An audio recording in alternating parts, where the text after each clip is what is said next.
warahmatullahi wabarakatuh. Alhamdulillahi rabbil alamin, wa bihi nasta'inuhu ala umurid dunya waddin, wa nusalli wa nusallimu ala sayyidina Muhammadin wa ala alihi wa ashabihi ajma'in, amma ba'd.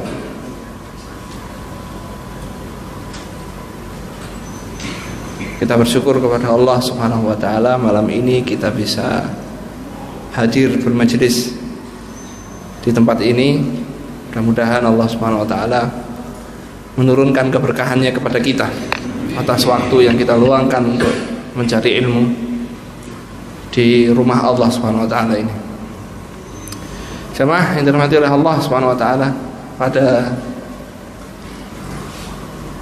malam ini saya akan membahas sedikit tentang salah satu fenomena yang beredar akhir-akhir ini, yang sebetulnya ini merupakan fenomena serius yang menyangkut keselamatan seseorang di hari kiamat, tapi oleh sebagian ditanggapi biasa saja.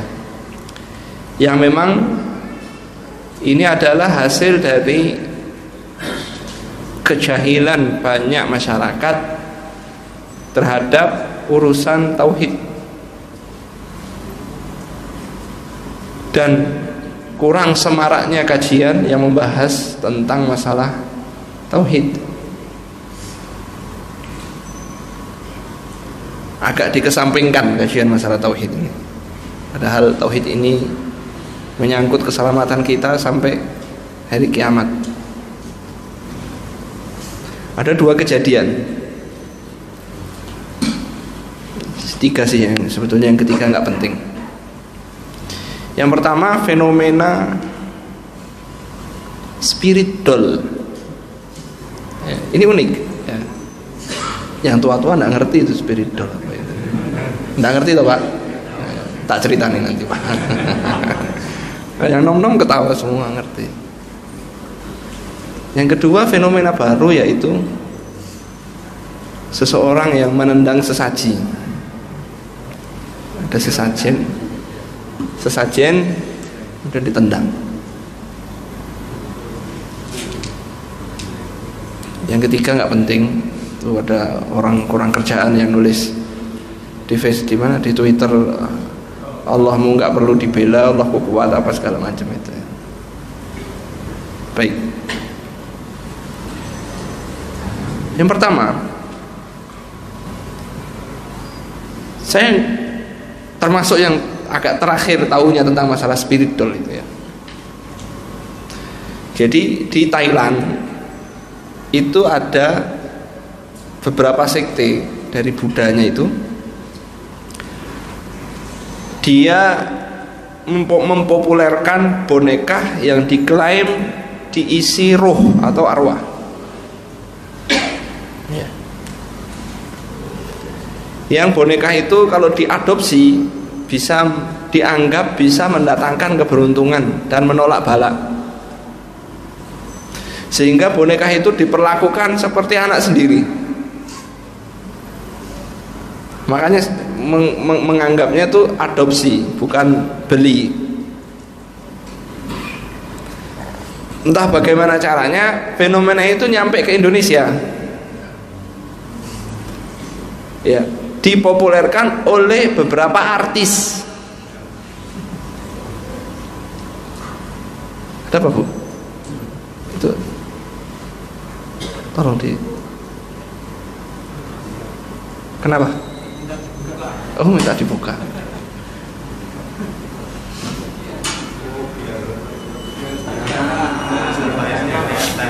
Waduh, ya nggak ketok asli.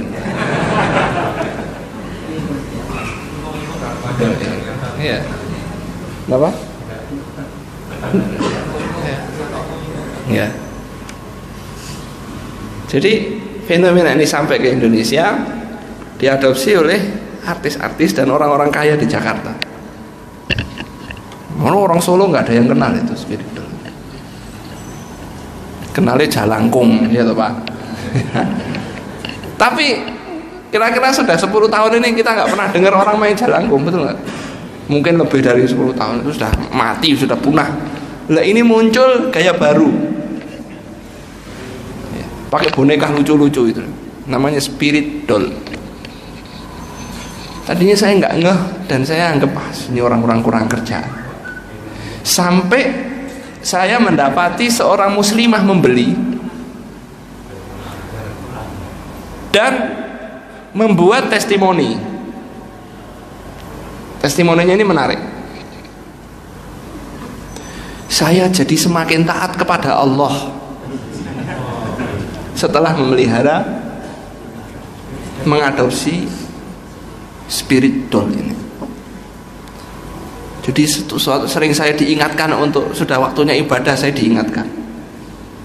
Lah ngingatkannya gimana, wong boneka benda mati. Kalau seandainya saya datang terus tak petel begitu, dia nggak bisa nolong dirinya sendiri. Betul nggak? Nggak bisa nolong dirinya sendiri. Inilah berhala model baru. Karena berhala itu sejak zaman musyrik Quraisy zaman dulu, paganisme yang dibawa oleh orang Arab namanya Amr bin Lu'ay dari negeri Syam dibawa ke negeri Arab, kemudian berkembang, itu bukan sekedar nyembah batu, patung-patung itu enggak, lebih dari itu. Mereka itu kalau mau safar itu cari kerikil batu untuk istinja, untuk membersihkan kalau buang air besar itu. Mereka ngambil batu beberapa, diambil secukupnya untuk istinja. Lah satu dari batu itu diambil dijadikan Tuhannya. Ini untuk keselamatan perjalanan. Kebetulan aja dia ngambilnya itu. Kalau ngambil yang lain itu benda yang tadi itu dipakai untuk istinja begitu loh. Tapi diambil dipakai untuk pembawa keselamatannya selama perjalanan.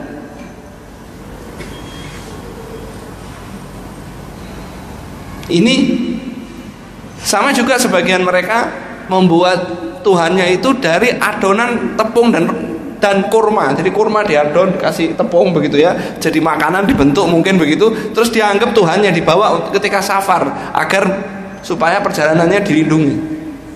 Nah suatu saat bekal mereka habis, dilirik itu ya, nggih ngapunten lapar gitu ya, makan tangannya nanti dimakan, Tuhannya dimakan sendiri.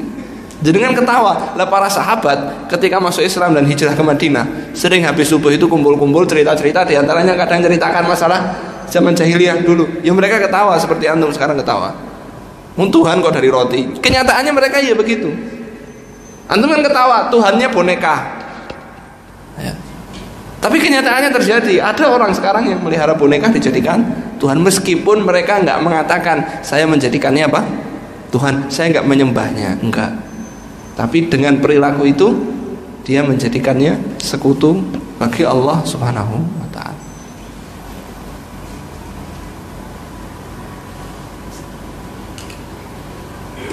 Jadi benda mati tersebut yang namanya boneka itu tadi, secara akal bisa memberikan manfaat enggak? Oke. Secara wahyu ada nggak dalil yang mengatakan boneka itu bisa memberikan manfaat atau mandorot? Nggak ada. Maka orang yang ini kan pembahasannya mirip dengan jimat, betul nggak? Kalau kita ingat pembahasan kita tentang jimat dulu, seorang memakai jimat untuk mendatangkan keberuntungan, biar tokonya laris, digantungi jimat. Apa penglarisnya bisa macam-macam gitu ya, bisa macam-macam.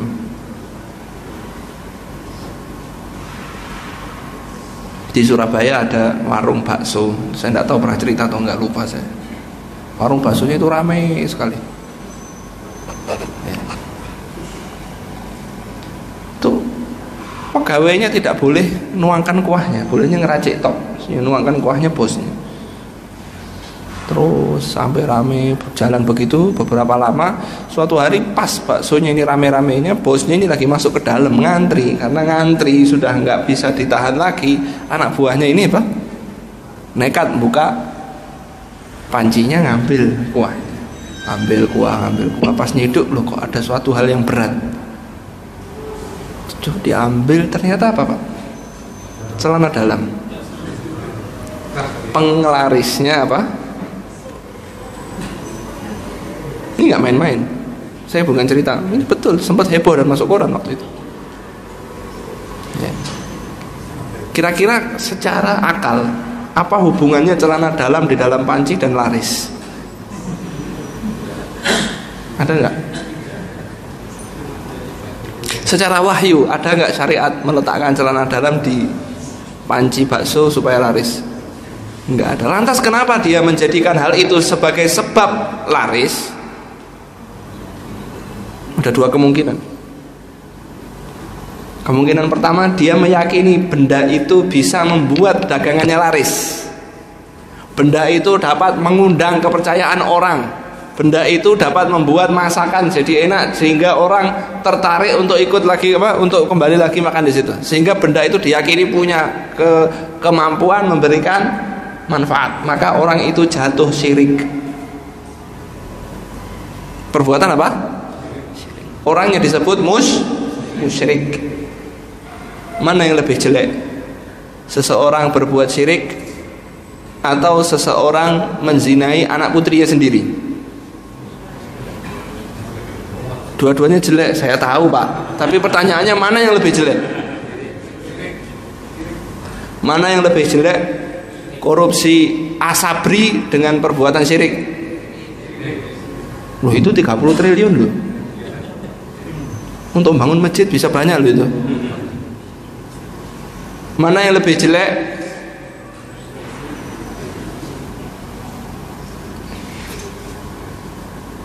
Utang bank riba dengan perbuatan syirik tadi. Syirik lebih jelek Pak. Lebih jijik, lebih gilani, lebih bahaya.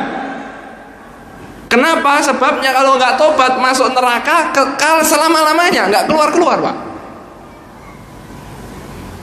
Orang nggak paham kalau main-main sama syirik ini, terjerumus di dalamnya, mepet-mepet ke syirik, masuk ke dalam lubang kemusyrikan, naudzubillah nggak tobat, mati gak akan diampuni oleh Allah Subhanahu wa taala. Gak akan diampuni oleh Allah Subhanahu wa taala. Masuk kekal ke dalam neraka selama-lamanya, gak akan keluar. Sampai kapan? Gak ada sampai kapannya. Di dalam neraka mati nggak dia? Nggak mati. Dia berharap dia mati. Orang musyrik itu di dalam neraka berharap dia itu mati Pak. Kenapa? Karena nggak keluar-keluar. Diadab gak mati-mati. Disebutkan surat An-Nisa ayat berapa? 59. Lupa saya ayatnya. Innal ladzina kafaru bi ayatina sawfa nuslihim nara kullama nadijat juluduhum baddalnahum juludan ghairaha liyadzuqul adzab. Innallaha kana azizan hakim. Orang-orang yang kafir kepada ayat-ayat kami akan kami masukkan dia ke dalam neraka. Setiap kulitnya mateng, kami ganti dengan kulit yang baru, supaya mereka tetap merasakan sakitnya azab. Ayat ini luar biasa Pak. Karena kalau kulitnya nggak diganti, dia nggak bisa merasakan sakitnya Pak. Mati sarafnya. Makanya semakin stadium paling parah, semakin parah stadium luka bakar itu semakin tidak sakit. Kenapa? Karena sarafnya sudah mati, tidak bisa menghantarkan rasa sakit ke otak sehingga badan kita merasa sakit. Enggak. Makanya oleh Allah Subhanahu wa taala ketika kulitnya matang terbakar diganti kulit yang baru untuk terus menerus liyadzuqul adzab, agar kan fiilnya mudhari, kata kerjanya itu kata kerja mudhari. Bahasa Arab mudhari apa ya? Sedang atau terus menerus. Jadi supaya dia terus menerus merasakan sakitnya azab sampai dia ingin mati, ingin dibinasakan. Surat Az-Zukhruf Allah berfirman, wa nadau ya malik. Surat Zukhruf terakhir sendiri bagian atas, wa nadau ya maliku liyaqdi alaina rabbuk. Mereka berkata, wahai Malik, Siapa Malik? Malaikat penjaga surga apa neraka? Neraka. Bener. Wa nadau ya Malik, mereka memanggil-manggil itu orang kafir itu. Ya Malik, hei malaikat Malik, liyaqdi alaina rabbuk. Sudah, kami ini dibinasakan saja oleh Allah. Bilang sama Allah, kami ini dibinasakan saja.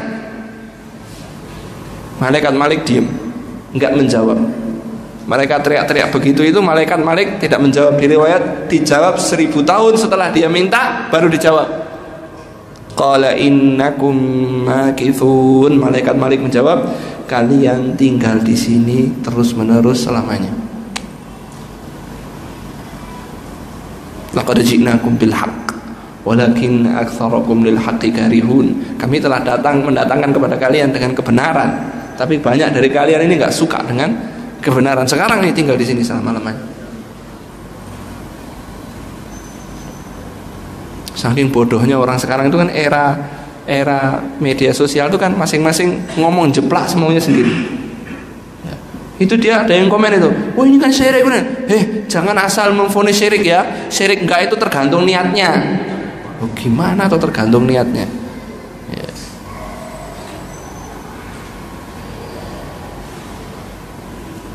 Jadi ternyata itu spirit doll ini juga mendapatkan pembelaan. Belanya apa? Kamu tahu zaman Nabi sudah ada boneka. Loh, sudah tahu saya zaman Nabi sudah ada boneka. Ibunda Aisyah radhiyallahu anha main boneka di hadapan Nabi SAW dan dibolehkan.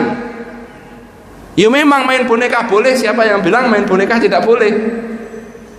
Jadi kadang-kadang membawa nas teks hadis diarahkan ke semaunya sendiri. Kan orang awam, main boneka itu boleh. Spiritual siapa yang bilang nggak boleh? Main boneka itu bukan dalilnya. Ibunda Aisyah bermain boneka di hadapan Nabi SAW. Orang awamnya, oh ya berarti boleh spiritual. Lalu padahal ini boneka ini dijadikan apa? Jimat. Yang satu dolanan boneka, yang satu boneka dijadikan jimat. Diharapkan manfaatnya, diharapkan atau diharapkan bisa menjauhkan dari madorot. Bahkan diyakini punya nyawa, punya roh. Ini bahaya ini. Lagian orang-orang kita ini kan kiblatnya artis. Artis jengking melu jengking kabeh. Artis udo melu udo kabeh. Artis beli apa ikut beli kabeh. Artis dodolan kabeh. Nek ustaz sing dodolan gak ono sing tuku, Pak. Nek artis yang dodolan itu payu embuh iki. Ya. Apa ustadznya harus jadi artis dulu biar laku jualannya. Ya. Maksudnya itu ya ben ustadz duwe dodolan gitu loh, Pak. Nek gak payu-payu. Ini ustadz itu belajar saja, gak usah jualan. Ya. Akhirnya artisnya berbuat syirik semuanya gitu ya. Saya miris saya di saya, Pak. Ibu-ibu pakai jilbab. Ibu-ibu pakai jilbab nulis testimoni, saya semakin dekat dengan Allah. Duh. Ya, sampean berbuat syirik kok bisa semakin dekat dengan Allah. Saya jadi teringat firman Allah Subhanahu wa taala, "Qul hal nunabbiukum bil akhsarina a'mala." Maukah aku berikan kabar kepadamu tentang orang-orang yang merugi amalnya? Siapa? Alladzina dhalla sa'yuhum fil hayatid dunya. Mereka yang sesat upayanya, sesat jalannya dalam kehidupan dunia. Wahum yahsabuna annahum yuhsinuna sun'a. Tapi mereka menyangka mereka sedang berbuat baik. Rugi nggak? Rugi. Ya, jadi kemungkinan pertama orang yang mengambil jimat, membuat jimat atau memakai jimat itu, kemungkinan pertama adalah apa tadi? Dia meyakini benda itu bisa memberikan manfaat dan madharat. Padahal tidak ada kaitannya dengan akal maupun dengan wahyu. Yang kedua, kemungkinan yang kedua, bahwa Allah Azza wa Jalla diharapkan memberikan pertolongan dia lewat benda itu. Dia tidak meyakini benda itu bisa memberikan manfaat dan madharat, tapi dia meyakini Allah Subhanahu wa taala memberikan dia manfaat atau menjauhkan dia dari bala melalui benda tersebut. Padahal benda tersebut tidak ada kaitannya dengan keselamatan maupun tolak bala, baik secara akal maupun wahyu. Jadi dia meyakini, tadi contohnya tukang bakso tadi, bahwa Allah membuat dagangan saya laku dengan pakaian dalam di tong dia syirik gak? Perbuatan mengambil jimat itu disebut syirik, tapi dia meyakini Allah yang menolong dia, bahkan benda itu tidak punya kekuatan apa-apa, dia meyakini hanya sebagai sarana saja, itu perbuatan itu disebut syirik, tapi keyakinan dia tidak membuat dia keluar dari Islam. Maka para ulama mengkategorikannya sebagai syirkun asghar, syirik kecil. Itu diharamkan oleh Allah Subhanahu wa taala, tapi tidak sampai membuat dia keluar dari Islam. Tapi perbuatannya haram. Karena syariat memberikan nama perbuatan tersebut sebagai syirik. Kata Nabi alaihi salatu wassalam, "Innar ruqa wat tamaima wat tiwalata syirkun." Sesungguhnya ruqyah, jampi-jampi. Wat tamaim, jimat-jimat. Wat tiwalah. Tiwalah itu apa? Pelet. Yang bisa membuat diyakini kalau dilakukan dapat membuat orang cinta sama orang, atau justru kebalikannya, benci sama orang. Inna ruqa wat tamaima wat tiwalata syirkun. Semua itu adalah apa? Syirik. Tapi dalam penjelasannya, ketika dia meyakini benda itu tidak punya kekuatan, hanya saja Allah menolong dia lewat benda itu, maka dia perbuatan itu disebut apa? Syirik, tapi tidak mengeluarkan dari Islam. Namanya disebut syirkun asghar, syirik kecil. Kalau orang kita itu mendengar syirik kecil, oh kecil nggak apa-apa. Yang dilihat kecilnya, bukan apanya? Syiriknya. Perbuatan ini saking dosanya sampai disebut syirik. Makanya orang sekarang gampang menggampangkan dosa riya. Riya itu ya, riya itu kan syirik kecil. Terus kecil dilihat itu kecilnya itu loh.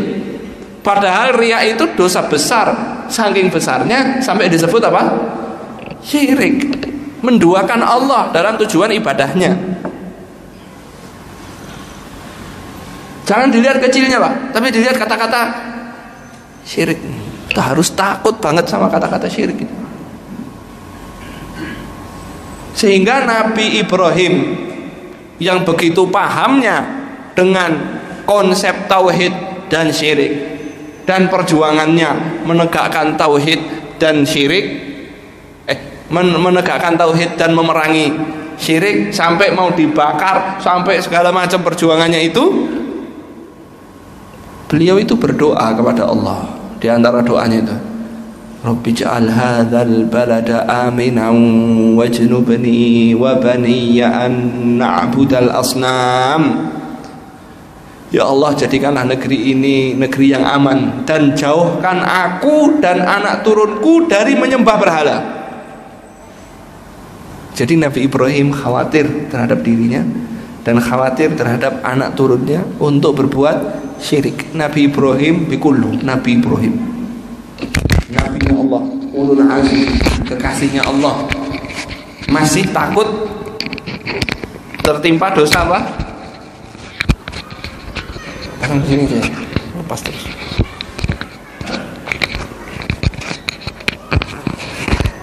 Masih takut tertimpa dosa syirik. Kekasihnya Allah, wah, dapat wahyu, perjuangannya luar biasa, ngelawan bapaknya sendiri, ngelawan raja yang kuat, Raja Namrud, sampai begini-begini, masih doa, wajnubni wa baniya an na'budal asnam. Kenapa? Rabbi innahunna addalalna katsiran minan nas. Ya Allah, berhala-berhala itu menyesatkan banyak orang, sudah berhasil menyesatkan banyak orang. Artinya Nabi Ibrahim khawatir dirinya dan khawatir anak turunnya ikut menyembah apa? Berhala. Dan ternyata betul, di antara anak turun Nabi Ibrahim ada yang menyembah berhala, betul nggak? Ada orang-orang Quraisy Makkah sebagiannya menyembah berhala. Makanya an-nasu tabaun di Quraisy. Orang itu ngikuti Quraisy. Yang baik ngikuti Quraisy, yang jelek juga ngikuti Quraisy. Yang baik ngikuti Muhammad sallallahu alaihi wasallam. Abu Bakar, Umar, Utsman, Ali, itu semua adalah orang-orang Quraisy. Yang jelek yang ngikuti Quraisy, Abu Jahal, Abu Lahab, Umayyah bin Khalaf, dan orang-orang yang lain itu ikut Quraisy juga. Maka konsep tauhid dan syirik ini harus kita tegakkan di dalam kehidupan kita. Nggak boleh main-main. Ini saya heran kok ya ini sing belo. Ya.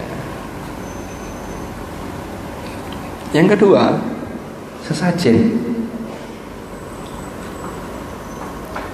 Sesajen itu apa? Persembahan. Ditujukan untuk apa? Untuk memberi makan burung.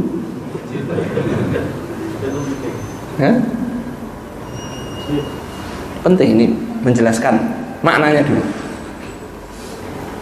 Seseorang yang mempersembahkan sesuatu dengan tujuan mendekatkan diri kepada selain Allah dengan penuh ketakutan, penuh ketundukan, penuh kekhawatiran, penuh harapan, penuh pengagungan, maka itu disebut orang musyrik. Maka itu disebut orang musyrik. Karena Allah berfirman, fasholli li rabbika wanhar. Apa itu? Salatlah untuk Rabbmu dan juga sembelihlah. Maksudnya sembelihlah itu ya sembelihlah untuk siapa? Rabbmu. Qul inna salati wa nusuki wa mahyaya wa mamati lillah. Di antara makna nusuk ada yang mentafsirkan adalah adzabhu, yaitu apa? Menyembelih.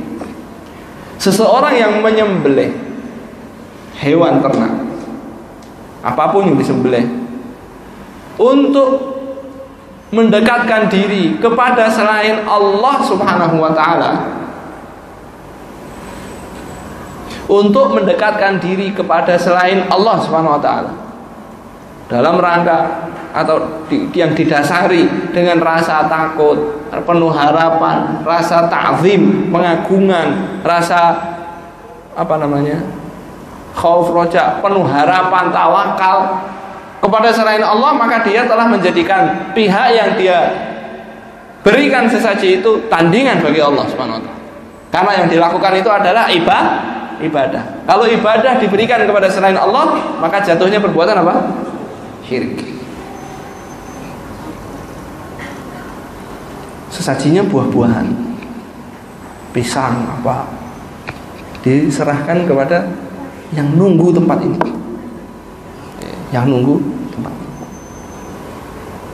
Kenapa kok saya angkat? Karena ada anak muda melihat sesaji di Semeru, ya, kemudian ditendang. Ini kemusyrikan, mengundang amarah Allah Subhanahu wa ta'ala, ditendang. Itu yang marah ternyata orang Islam juga. Malah ada kiai menukil dari kitab-kitab ulama, tapi seperti biasa, yang nukilannya pasti apa? Dipotong-potong, ya, tujuannya untuk menipu umat Islam. Siapa yang melemparkan roti ke laut untuk memberi makan ikan, itu nggak boleh. Itu boleh. Loh, lah sedekah laut itu untuk memberi makan ikan. Apa ada ikan makan pisang? Kalau kira-kiranya diganti konsentrat sedekah lautnya boleh nggak?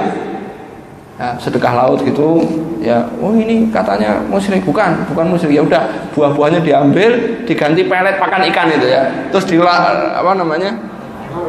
dilarung gitu, kira-kira mbah-mbahnya itu mau nggak itu? Loh sedekahnya kok pelet, lo jare kok ngei makan iwak, ikan lebih seneng pelet apa seneng buah-buahan? Ini nggak masuk akal. Kenapa dalam keadaan jelas-jelas di aliran erupsi Semeru ada sesaji buah-buahan ditumplak yang dikeluarkan teks untuk memberi makan burung. Kalau memberi makan burung di aliran erupsi apa di atap pohon atau di atap rumah? Ya di atap rumah. Kenapa ditaruh di aliran erupsi? Pasti dengan keyakinan supaya erupsinya tidak lewat lagi. Tapi kenapa teks yang diambil itu justru teks-teks seperti itu di-sharekan ke masyarakat untuk apa? Mencari pembenaran. Ya. Mencari pembenaran. Bahkan ada organisasi terbesar di Indonesia, cabang Jawa Timur langsung angkat bicara. Ini agama lain, milik agama lain. Loh, lah agama lainnya aja nggak protes kok. Kok sampean yang protes? Allah Subhanahu wa taala dicaci maki itu dia diam. Nggak protes. Padahal Tuhannya sendiri. Tapi ketika Allah diduakan, dia nggak cemburu. Anak muda tadi cemburu. Saking cemburunya sampai ditendang. Dan begitulah seharusnya. Terus diviralkan gitu. Ya mungkin sebagian menilai, oh itu kurang tepat, silahkan. Tapi saya yakin niatnya dia itu kecemburuan dia ketika Allah diduakan. Perkara tepat nggak tepat saya nggak urus. Ya, kalau harus dipenjara, mudah-mudahan dapat pahala atas dakwah tauhidnya dia. Mudah-mudahan dengan dia dipenjara, akhirnya banyak ustadz, banyak ulama berceramah tentang bahayanya sesaji dan orang jadi tahu, dan itu insya Allah masuk ke pahalanya anak muda tadi. Kadang-kadang ini cara yang tidak tepat, ini begini. Ya, silahkan Anda melihat dari sudut pandang. Ya, tepat atau tidak, tapi yang jelas dia itu betul-betul berangkat dari kecemburuan dia terhadap perbuatan yang membuat Allah Subhanahu wa taala marah. Membuat Allah Subhanahu wa taala marah.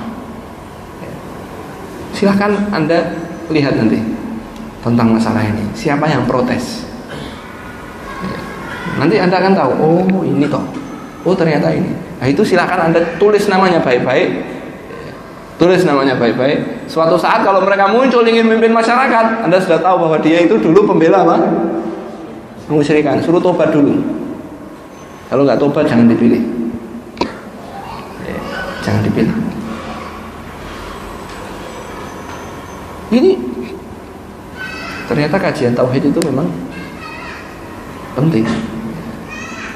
Nah, para ulama mengatakan sesaji itu kalau dia menyembelih, bentuknya sembelihan, ya, bentuknya sembelihan, maka dagingnya jadi bangkai, jadi haram, maitah. Bangkai itu kalau orang Indonesia langsung denotasinya arahnya ke yang sudah busuk dan bau, padahal masih seger juga bangkai, ya, karena banyak di warung-warung kita itu jualannya bangkai. Hati-hati Bapak Ibu. Ya. Teman saya kemarin ngobrol-ngobrol, iya di Solo ini saya takut kalau jajan Ustaz. Ya, suatu hari saya di Jebres itu beli nasi goreng itu, saya tanya ini lagi motongin apa? Oh ini babi Pak.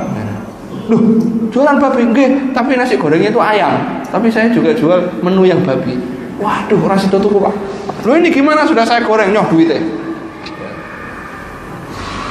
Itu bangkai meskipun seger, meskipun seger. Jadi hewan yang dipersembahkan, disembelih untuk selain Allah Subhanahu wa taala, itu adalah bangkai. Untuk sedekah laut, kalau di Karanganyar itu setahun sekali sedekah bumi, menggunakan beberapa kepala kerbau di dekat pabrik gula itu ya. Tahu nggak? Waktu itu saya melihat 8 atau 8 kalau nggak salah, 8 kepala kerbau. Nah kepalanya itu ketika disembelih diniatkan untuk apa? Sedekah bumi. Maka badan atau dagingnya itu menjadi apa? Bangkai. Dagingnya menjadi bangkai. Adapun selain daging, maka itu halal. Halal. Saya dipersembahkan, terus ada orang lapar, pisangnya diambil dimakan, itu halal. Halal karena pisang itu nggak bisa jadi bangkai ya. Ya pisang itu tetap pisang karena bukan hewan sembelihan. Tapi teks tentang halalnya selain apa? Selain hewan untuk sesaji itu bukan berarti perbuatan mempersembahkan sesaji kalau buah itu boleh. Bahkan di antara tulisan yang mengaku kiai itu mengambil teks-teks ulama apa? Bahwa hewan itu kalau disembelih menggunakan nama Allah bismillah itu halal. Meskipun habis disembelih bismillah tapi dipakai untuk sesaji. Nah, teks tentang hukumnya nyembelih dengan nama Allah dan tidak dengan nama Allah itu dipakai untuk masalah apa? Sesaji. Ini kufur kalau diyakini dia memberikan sesaji untuk jin tadi, itu kufur. Kufur. Untuk yang nunggu tempat ini supaya gunungnya, memang gunung doyan buah-buahan itu ya. Nah, sisa-sisa Hindu Buddha yang kalau kita sebut kejawen itu masih kental di kehidupan kita apa? Sehari-hari. Saya nggak mengatakan budaya Jawa itu syirik, enggak. Tapi budaya manapun, baik budaya Arab, budaya Eropa, budaya Indonesia yang banyak itu budaya Minang, budaya Sunda, budaya Jawa, budaya manapun silahkan dilakukan, silahkan dijalankan, silahkan dilestarikan selama tidak melanggar aturan Allah Subhanahu wa taala. Kalau dia sudah melanggar aturan Allah, mau budaya, mau padaya, mau apa itu terserah. Yang penting kita tinggalkan. Ya. Kita tinggalkan. Ini kan budaya harus dilestarikan. Budayanya itu mengandung kemusyrikan. Nggak bisa kita sebagai orang Islam nabrak, Pak. Suruh milih kita, milih Islam atau budaya. Nggak bisa disatukan. Yang budaya tersebut kadang-kadang ya ada yang baik tentu, ada yang nggak baik. Yang nggak baik atau nggak baiknya itu patokannya apa? Al-Quran dan As-Sunnah. Kalau baik, ya, tidak melanggar aturan Al-Quran dan Sunnah, silakan jalankan. Ya. Perkara pantas atau nggak pantas itu silahkan didiskusikan. Ya. Tapi kalau melanggar aturan baik, bentuknya syirik maupun bukan syirik, maksiat, itu nggak boleh. Ya. Kalau di masyarakat perkotaan sudah agak mendingan, tapi kalau kita masuk di pedesaan itu lumayan berat itu buat teman-teman untuk istiqomah karena menghadapi keluarganya sendiri.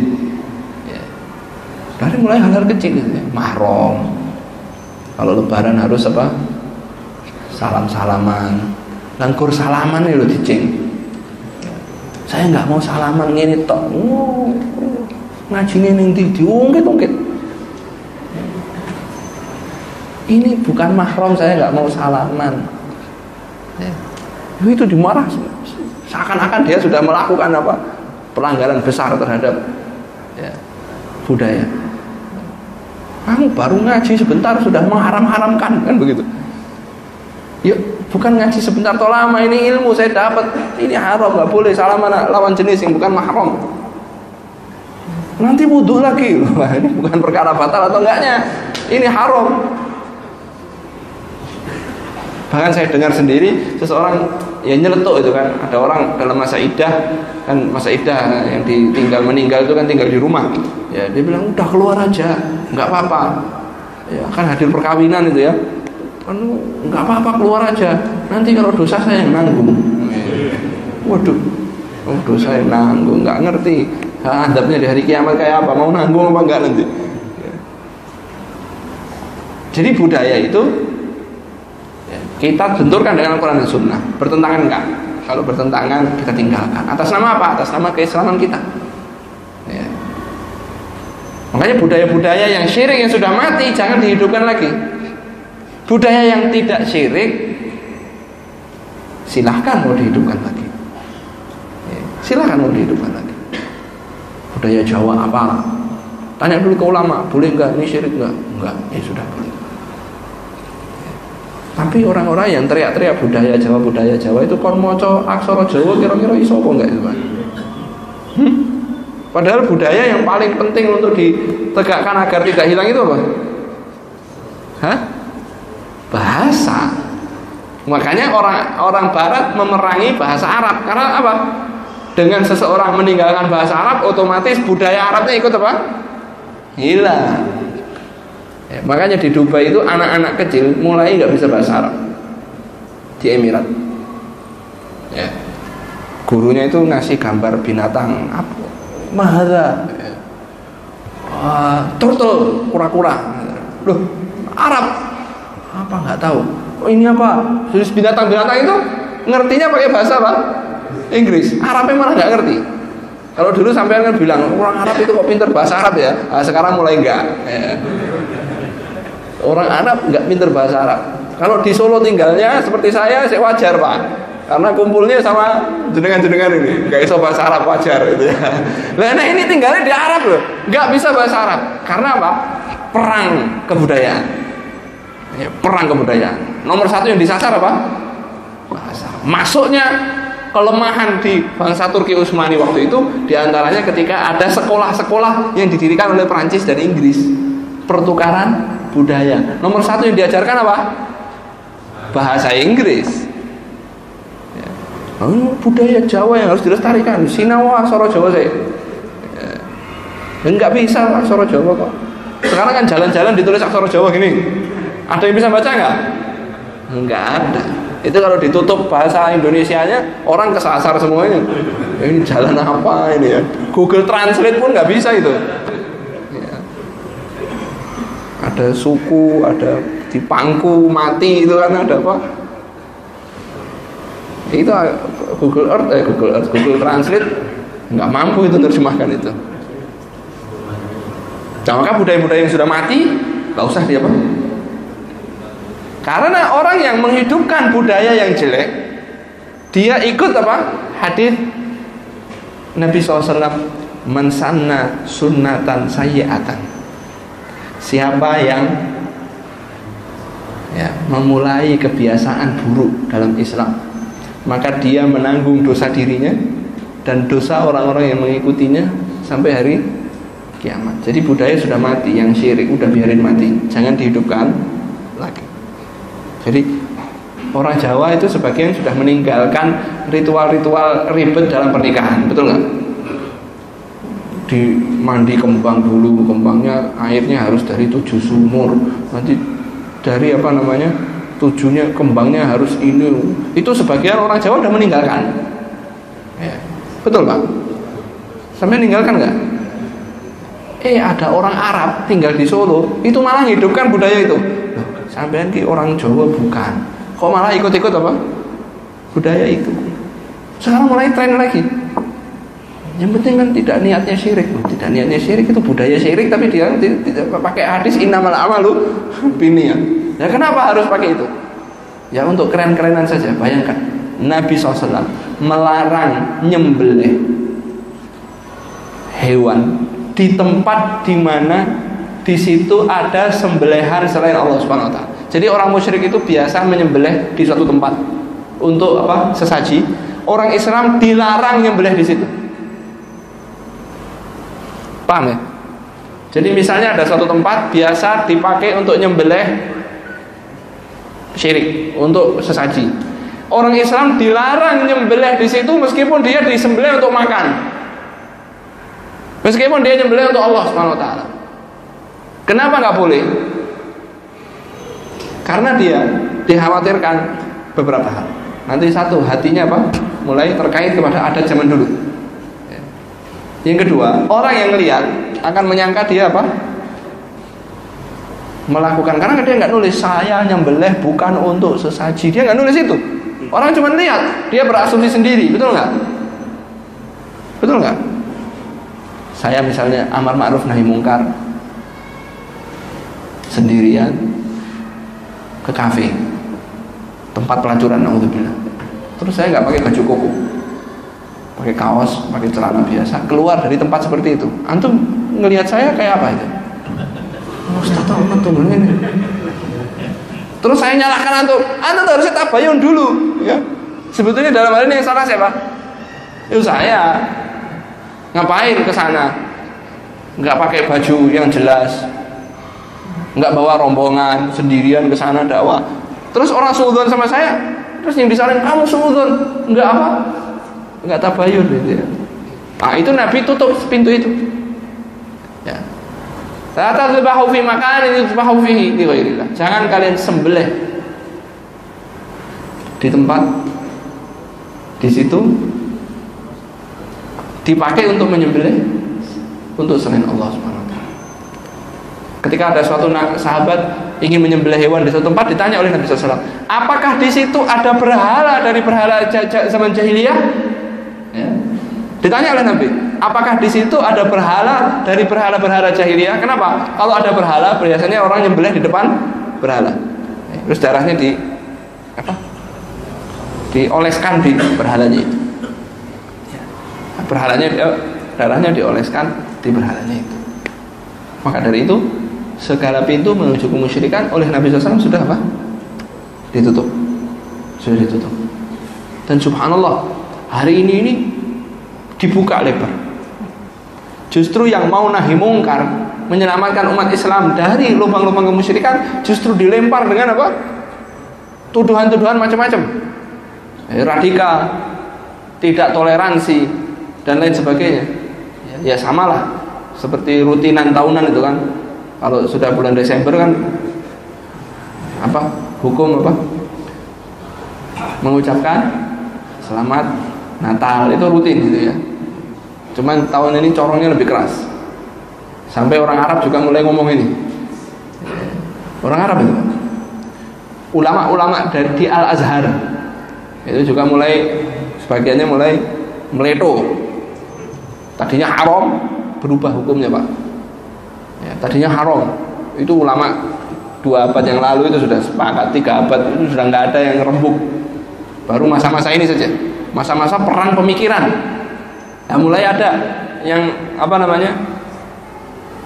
hukumnya berubah. Tadinya haram, jadi apa? Boleh. Jadi mengalami berubah. Seandainya saja cuman berhenti di boleh. Ada yang datang ke Indonesia, ulama itu, sorbannya besar, ceramah. Ya. Bagi saya itu bukan cuman boleh, tapi mustahab, dianjurkan. Dianjurkan. Jadi dari haram boleh, sunnah atau dianjurkan. Seandainya saya berhenti di situ, ada saya baca, dengarkan ceramah itu, ya orang Arab juga lagi nerangkan tafsir Al-Quran tentang surat Maryam. Wassalamu alayya yauma wulidtu wa yauma amutu wa yauma ub'atsu. Hanya keselamatan bagiku ketika hari aku dilahirkan, hari aku nanti mati, dan hari aku nanti dibangkitkan kembali. Menerangkan ini, mengucapkan selamat hari lahirnya Nabi Isa atau selamat Natal itu hukumnya wajib. Kalau enggak masuk neraka karena mengingkari Al-Quran. Waduh, dari haram boleh, sunnah, wajib, nek enggak mlebu neraka malah. Ini akhir zaman tenan Pak. Akhir zaman tenan ini. Dunia ulak-walik saya itu dari SMP, SMA itu membaca hadis idza waladatil amatu rabbaha. Kalau ada budak perempuan melahirkan tuannya. Itu maksudnya gimana sih? Ya, kata para ulama itu wolak-walikin dunia. Ada kebalik-balik dunianya. Ya. Tapi contoh yang diberikan itu enggak sampai sebegitunya. Contoh yang diberikan mereka belum mengalami zaman gila seperti ini. Ya. Contohnya itu anak kurang ajar sama orang tua takut sama anak, istri kurang ajar sama suami takut sama istri, kan walak-walik itu, betul nggak? Nah, itu contohnya itu begitu. Belum nemu mereka yang begini-begini nih. Ya. Belum nemu mereka yang begini-begini. Maka jelas bagi kita bahwa pelajaran tauhid itu mutlak dibutuhkan. Pelajaran iman itu mutlak dibutuhkan. Supaya kita bisa membedakan mana yang iman, mana yang tauhid, mana yang kufur, mana yang syirik. Supaya bisa kita jauhi untuk kita, istri kita, keluarga kita, dan anak turun kita. Supaya bisa jelas apa itu iman, apa itu syirik, untuk kita jelaskan mana yang harus kita ambil jalannya, mana yang harus kita jauhi untuk kita, keluarga kita, dan anak turun kita, seperti doanya Nabi Ibrahim alaihissalam, wajnubni wa baniya an na'budal asnam, jauhkan aku dan anak turunku ya Allah dari menyembah berhala. Itu dua fenomena yang menggambarkan betapa masih banyak kejahilan merajalela di umat ini, membuat kita harus semakin semangat berdakwah tauhid dan semakin semangat mempelajari tauhid untuk keselamatan kita. Wallahu a'lam bishawab. Saya cukupkan sekian. Kita lanjutkan di pertemuan yang akan datang. Subhanakallahumma wa bihamdik, asyhadu an la ilaha illa anta, astaghfiruka wa atubu ilaik. Assalamualaikum warahmatullahi wabarakatuh.